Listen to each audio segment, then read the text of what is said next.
오늘은 생스 기빙 날입니다. 추수감사 주일입니다. 우리 옆에 분과 함께 인사 나누는 시간 갖도록 하겠습니다.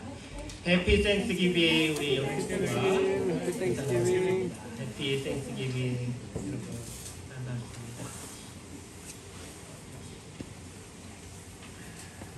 날씨가 많이 추워졌습니다. 여러분 건강에 유의하시고, 아까 이옥희 권사님 기도해 주셨는데 또 감기 바이러스가 이제 이렇게 유행하고 있다고 합니다. 여러분 건강 관리 잘 하셔서 감기에 걸리지 않도록 조심하시고, 또 이 추운 환절기 잘 이겨내시길 바라겠습니다. 우리 성도님들 이미 추수감사절 유래에 대해서 잘 아실 거라 생각이 됩니다. 이미 여러 번 말씀을 통해서, 설교를 통해서 들어보셨을 거라 생각합니다. 이제 유럽의 청교도인들이 종교의 자유를 찾아서 신대륙으로 오게 됩니다. 지금 우리가 살고 있는 이 미국 땅, 이 아메리카로 이제 청교도들이 도착하여서 정착하는데, 처음 그 정착하는 그 시간이 굉장히 힘들고 어려웠습니다. 여러 가지 기후, 환경, 또 추운 겨울까지 겹쳐서 그 당시에 종교의 자유를 찾아왔던 많은 이들, 그 가운데 많은 이들이 목숨을 잃기도 했다고 합니다. 이렇게 어려운 가운데 이제 그들이 첫 수확을 거두게 됩니다. 그리고 이것을 자신의 노력, 자신의 공로로 생각하지 아니하고, 그 모든 것을, 어려움 중에 이처럼 은혜 베풀어 주신 것을 하나님께 감사하면서 그들이 거둬들인 그 수확물들을 함께 나누기도 하고, 또 하나님께 감사함으로 드리기도 하였습니다.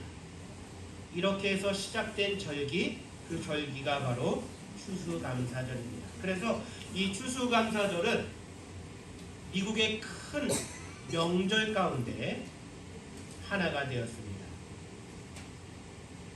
현재 교회에서는 추수감사주의를 보내며 한 해를 돌아보고 하나님께서 부어주신 은혜를 기억하며 감사하는 시간을 갖습니다.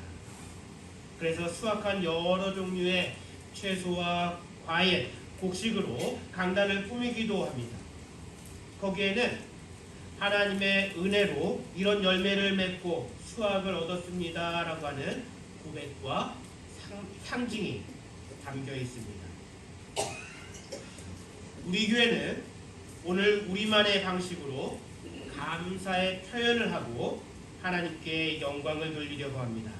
그래서 우리 성도님들이 준비한 찬양을 드리기도 하고, 또 입교식과 임직식으로 우리 교회에 맺힌 열매를 하나님께 보여드릴 것입니다.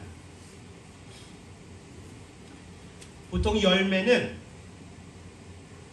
식물에 맺히는 과일, 씨앗을 의미합니다. 그래서 식물에게 있어서는 굉장히 중요합니다.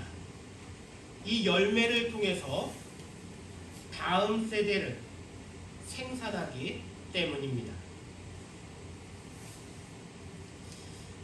식물에게뿐만 아니라 이 열매는 동물이나 사람들에게도 중요한데, 이를 통해 식량을 삼고 또 그 외에 열매를 다양한 용도로 사용하기 때문입니다. 이러한 모습 때문에 열매라는 말은 다양한 의미로 사용됩니다.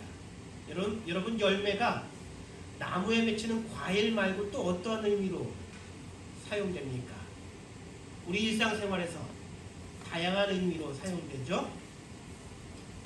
우선 성경에 보면 우리 자녀들, 우리에게 주신 자녀들을 열매로 표현하기도 하였습니다. 그래서 여호와께서 주신 자녀들을 여호와께서 주신 기업이요 태의 열매라고 시편 127편 3편에서는 노래하고 있습니다. 그뿐만이 아닙니다. 또 어떤 일에 대해 좋은 결과를 갖게 되었을 때 결실을 거두었다, 열매를 맺었다라고 말하기도 합니다. 또 뭐가 있을까요? 우리 교회에서 전도할 때, 여러분 전도 대상이 교회에 나오게 되면, 신앙을 갖고 믿음 생활을 하게 되면 우리가 전도의 결실을 맺었다, 전도의 열매를 맺었다라고 말하기도 합니다. 그리고 갈라디아서 5장 말씀을 보면 성령의 9가지 열매가 기록되어 있습니다. 성령의 9가지 열매 뭐가 있죠? 사랑과 희락과 화평과 오래 참음, 자비와 양선과 충성과 온유, 절제. 이렇게 9가지 성령의 열매가 기록되어져 있습니다. 우리 성도님들의 삶의 여러 부분에서 많은 다양한 열매를 맺을 수 있기를 축원합니다. 여러분, 열매는 은혜요 축복입니다. 우선 여름 내 힘들게 가꾼 농작물들의 풍성한 열매가 맺힌다면 농부의 마음이 얼마나 기쁘겠습니까? 그동안 힘들게 일한 것들에 대해 보상받는 듯한 기분이 들 것입니다. 그리고 여러분, 자녀들이 건강하게 잘 자라는 모습을 보면 얼마나 기분이 좋습니까? 얼마나 그들의 모습이 사랑스럽습니까? 말할 필요가 없습니다. 그리고 농부가 농사지어서 많은 결실을 통해 보상받고 기뻐한 것처럼 다른 일들, 사업이라든지 공부하는 것에서 좋은 결과를 얻게 되면 얼마나 보람이 느껴지고 기쁘고 감사합니까? 전도의 열매가 맺혔을 때도 마찬가지입니다. 그런데 전도의 열매가 맺히면 전도한 사람뿐만 아니라 또 잃어버린 영혼을 다시 찾은 것에 대해 하늘에서 천사도 그리고 하나님께서도 기뻐하신다고 하였습니다. 그리고 마지막으로 성령의 열매로 내면이 풍성하게 채워진 사람의 삶은 얼마나 아름다울까요? 성령의 열매로 충만한 사람은 삶의 모든 부분에 있어서 모범이 되고 또 은혜로운 삶이 될 것입니다. 이제 오늘 본문 말씀을 보실 텐데, 이 말씀은 성경에서 굉장히 어렵고 이해하기 쉽지 않은 말씀 가운데 하나입니다. 왜냐하면 평소와 전혀 다른 예수님의 모습이 그려지기 때문입니다. 내용을 보면 예수님께서 이른 아침에 예루살렘 성에 들어오셨는데 배가 고프셨습니다. 출출하셨습니다. 그래서 무엇을 얻을 수 있지는 않을까 해서 길가에 있는 무화과 나무에 다가가셨습니다. 그리고 열매가 있나 보셨습니다. 그런데 잎사귀만 무성할 뿐 아무것도, 아무런 열매도 찾을 수가 없었습니다. 이후 예수님께서 다음과 같이 말씀하셨습니다. 이제부터 영원토록 내게 열매가 맺지 못하리라. 그러자 무화과 나무는 이후 뿌리가 말라 죽게 됩니다. 여러분 어떻습니까? 예수님의 행동이 이해되시나요? 다른 복음서 말씀을 보면 우리가 더 혼란을 느끼게 됩니다. 마가복음 11장 13절 말씀을 보시면 이런 말씀이 나옵니다. 이는 무화과의 때가 아님이라. 즉 무화과 열매가 열릴 그런 시기가 아니라고 하는 말씀입니다. 자, 그렇다면 열매를 얻지 못한 것에 대한 잘못이 누구에게 있습니까? 사실 솔직히 말하면 열매가 맺을 때도 아닌데 가셔서 열매를 찾은 예수님의 잘못이 아닐까요? 때가 아닌데 가셔서 열매를 찾으신 것도, 그리고 열매를 얻지 못하자 무화과 나무를 저주하신 것도 잘 이해가 되지 않습니다. 구원자이신 예수님, 병든 자를 고치시고 죽은 자를 살리신 예수님께서 왜 이런 행동을 하셨을까요? 무화과 나무 입장에서는 억울할 수 있습니다. 그래서 우리는 이 말씀을 깊이 묵상하며 하나님의 뜻을 물어야 합니다. 우선 예수님께서 때가 아니었음에도 열매를 찾으신 것은 예수님의 주권을 나타냅니다. 예수님은 이 땅에 구원자로 오셨을 뿐만 아니라 모든 만물의 창조자시며 주인 되시는 분이십니다. 그분 앞에선 아무것도 핑계가 될 수 없습니다. 기름을 준비한 지혜로운 5 처녀 말씀을 생각해 보십시오. 신랑이 갑자기 왔고 또 준비된 이들만 잔치에 참여할 수 있었습니다.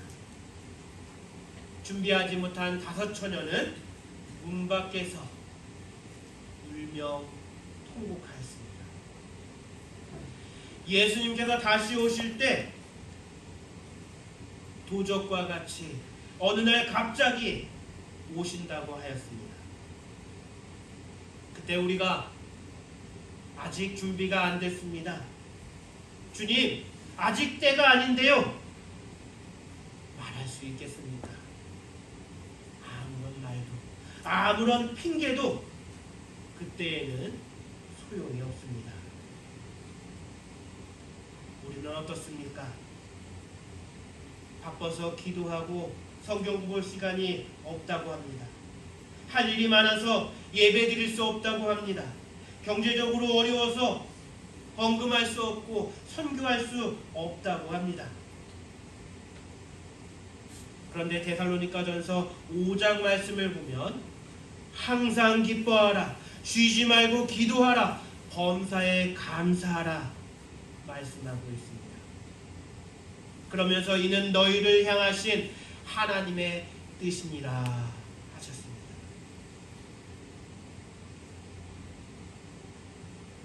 우리는 적당한 때가 오기를 기다리지만 우리의 삶에 그런 기회는 쉽게 오지 않습니다.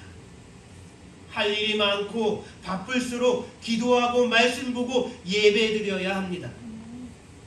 어려움 중에도 감사하며 하나님께 드려야 합니다. 그런 가운데 우리 삶의 주인 되신 주님께서 우리를 축복의 길로 인도하시고 또한 풍성한 열매를 맺을 수 있도록 우리를 변화시켜 주실 줄 믿습니다. 다음 열매 없는 무화과 나무는 그 당시에 이스라엘의 영적 상태를 보여주는 상징이었습니다. 무성한 잎처럼 이스라엘은 겉으론 그리고 형식적으로는 아무 문제 없어 보였습니다. 하지만 하나님께 드릴 열매가 없는 상태였습니다. 오늘날 우리의 삶은 어떻습니까? 멀리서 보면 겉으로 보기엔 아무 문제 없고 잘 지내는 것 같은데 막상 다가가서 보면 열매 없는 삭막하고 공허하며 허무한 삶을 살고 있지는 않습니까? 깊은 고민으로 괴로워하고 있지는 않습니까? 이러한 것들이, 이러한 모습들이 사람들에게는 가리워질 수 있지만 우리 주님 앞에선 모든 것이 드러나게 됩니다. 이에 대해 성도들은 두려워해야 합니다. 이스라엘은 예수님께서 오셨음에도 그가 그리스도이심을 알지 못하였습니다. 오히려 조롱하며 십자가에 못 박았습니다. 자신들의 죄가 드러났음에도 회개하지 않고 더 큰 죄를 짓고 말았습니다. 이에 대해 사도 바울은 다음과 같이 표현하였습니다. 옳도다 저희는 믿지 아니함으로 꺾이우고 너는 믿음으로 섰느니라. 높은 마음을 품지 말고 도리어 두려워하라. 하나님이 원가지들도 아끼지 아니하였은즉 너희도 아끼지 아니하시리라. 참으로 두려운 말씀이 아닐 수 없습니다. 요한복음 15장에는 포도나무 말씀이 나옵니다. 나는 포도나무요 너희는 가지니 저가 내 안에 내가 저희 안에 있으면 이 사람은 과실을 많이 맺나니 나는 나를 떠나서는 너희가 아무것도 할 수 없음이라. 그러니까 우리에게 열매가 있는 것은 우리가 주님 안에 있음을 보여주는 증거가 됩니다. 반대로 열매가 없다는 것은 우리가 주님 안에 있지 않음을 보여줍니다. 여러분, 우리가 주님 안에 거해야 생명이 있고 더 나아가 열매를 맺을 수 있습니다. 여러분, 이 사실을 늘 기억하시기 바랍니다. 이스라엘은 겉으로는 형식적으로는 아무 문제 없이 신앙생활하는 것처럼 보였지만 그들은 하나님 안에 있지 않았고 하나님 뜻대로 행하지 않았습니다. 영적으로 메마른 상태였습니다. 열매 없는 무화과 나무 같았습니다. 진노의 불 앞에 놓인 그러한 상태였습니다. 예수님께서 그들을 비난하셨습니다. 화 있을진저 외식하는 서기관들과 바리새인들이여, 회칠한 무덤 같으니 겉으로는 아름답게 보이나 그 안에는 죽은 사람의 뼈와 모든 더러운 것이 가득하도다. 우리 교회가 시냇가에 심기운 나무 같기를 소망합니다. 우리 성도님들의 삶이 늘 주님 안에 거하길 축원합니다. 그래서 풍성한 열매를 내는 복된 삶이 되길 축원합니다. 이제 마지막으로 예수님은 이 사건을 통해 우리 성도들에게 믿음의 기도에 대해서 알려주시길 원하십니다. 믿음의 기도를 드리면 능력 가운데 무엇이든 행할 수 있습니다. 믿고 구하면 하나님께서 응답해 주신다는 약속의 말씀을 오늘 우리에게 주고 계십니다. 우리 삶에 열매가 없는 것도, 또 우리의 삶이 영적으로 메마른 것도 실은 우리가 구하지 않기 때문입니다. 믿음의 기도를 안 하기 때문입니다. 믿음의 기도는 마스터키와 같습니다. 우리 신실한 성도들에게는 능치 못할 일이 없습니다. 왜냐하면 우리 하나님께서 전능하신 분이시고, 또 전능하신 분께서 그 기도에 응답해 주시기 때문입니다. 조지 뮬러 목사님은 기도함으로 5만 번 기도 응답을 받았다고 합니다. 우리도 할 수 있습니다. 우리도 믿고 구하면 응답받을 수 있습니다. 여러분, 전능하신 하나님을 믿으십시오. 그리고 전능하신 하나님께 무엇이든 구하십시오. 우리를 사랑하시는 하나님께서 반드시 분명히 응답해 주실 줄 믿습니다. 우리가 구한 것보다 더 큰 은혜로 우리의 삶 가운데 채워주실 줄 믿습니다.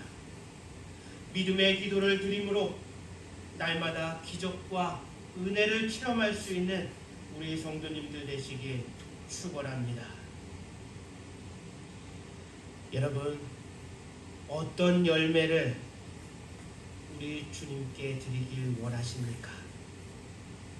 여러분, 어떤 열매를 삶 가운데 맺어가고 계십니까? 열매는 결과이기도 하지만 열매를 통해서 또 그 나무를 알 수도 있습니다. 우리 성도님들이 시냇가에 심기운 좋은 나무 되길 원합니다. 그래서 좋은 열매들을 풍성히 맺어나갈 수 있길 축원합니다. 이를 통해 하나님께 영광 돌리는 성도님들 되시길 소망합니다. 믿음의 기도를 통해 하나님의 뜻을 이루며 많은 축복과 은혜를 경험하는 우리 성도님들 되시길 축원합니다. 특별히 오늘 입교하고 직분받는 분들이 주님 앞에서 좋은 열매 되길 축원합니다. 다 함께 기도하겠습니다.